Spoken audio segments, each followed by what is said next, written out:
faire le P5 de la page 255 du chapitre 7. On vous dit, à la figure 7,42 que j'ai essayé de redessiner, un bloc de 2 kg sur un plan incliné est attaché à un ressort dont la constante de rappel est de 20 Newton par mètre.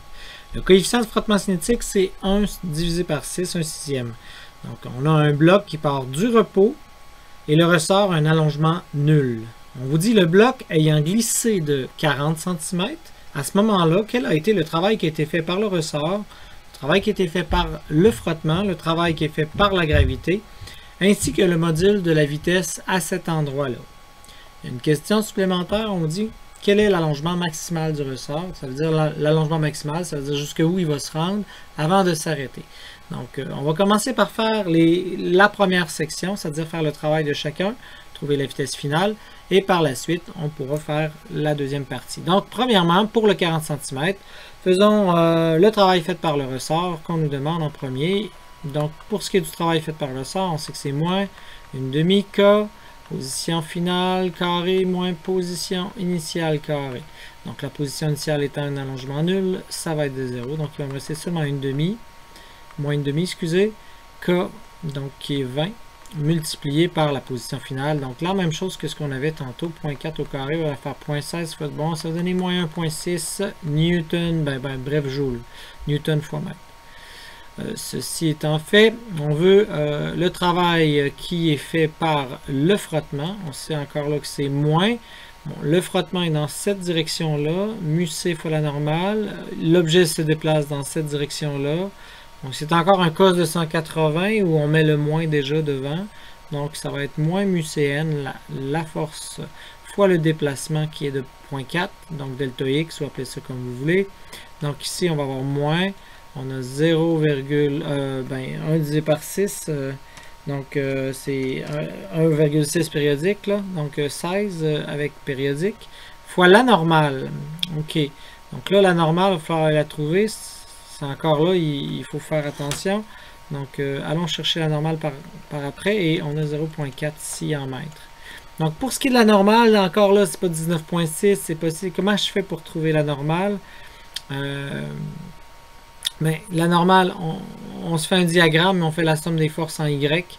Donc ici, je vais le faire à cet endroit-ci. Je sais que mon objet se déplace dans cette direction, X.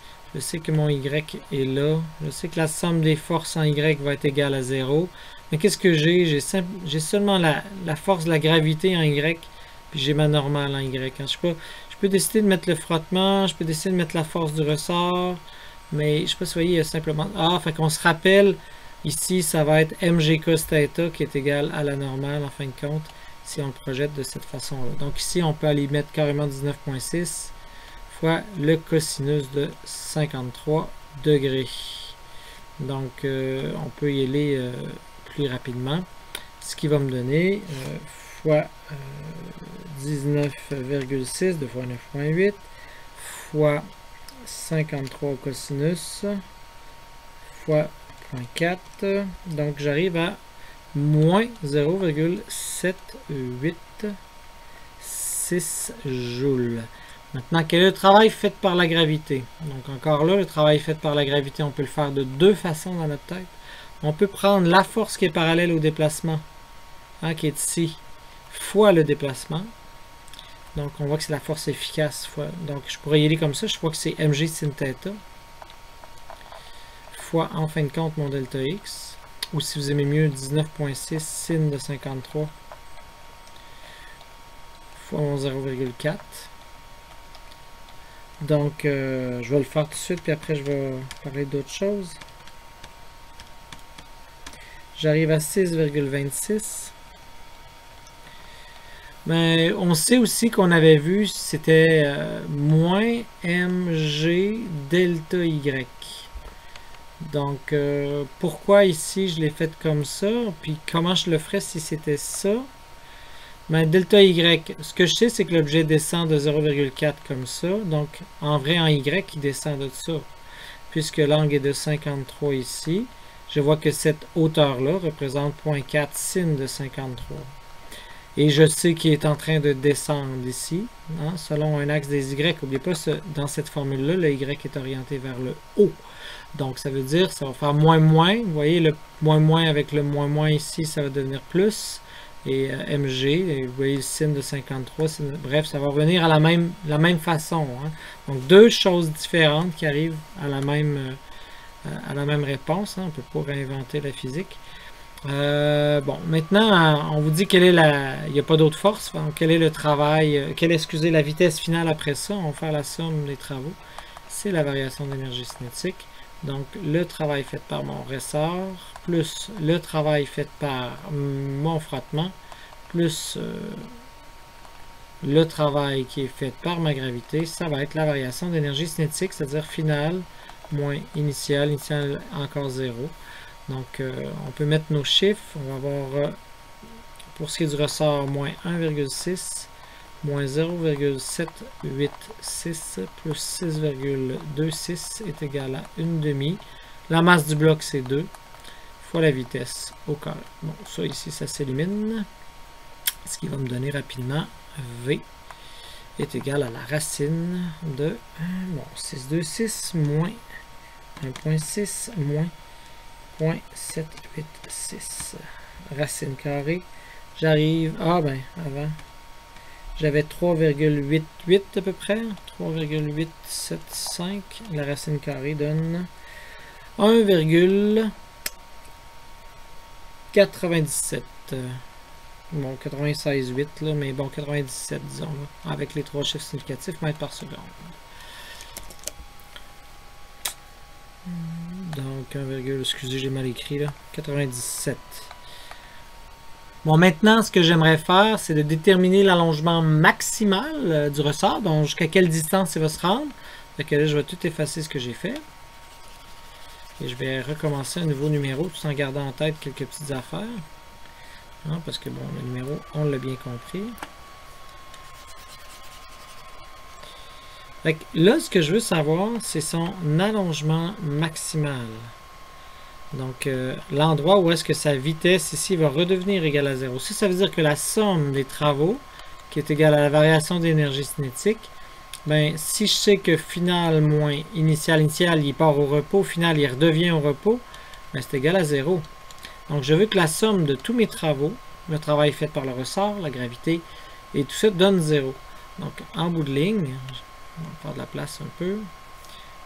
Le travail fait par mon ressort plus le travail fait par mon frottement plus le travail fait par ma gravité est égal à 0. Donc le travail fait par mon ressort, c'est quoi? Dans le fond, j'ai moins 1/2 K, position finale moins position initiale. Initiale étant 0, donc je vais mettre seulement X au carré. Mais dans le fond, je ne sais pas si vous voyez, là, le X ici, en vrai, je pourrais l'appeler D à la place. Appelons ça D.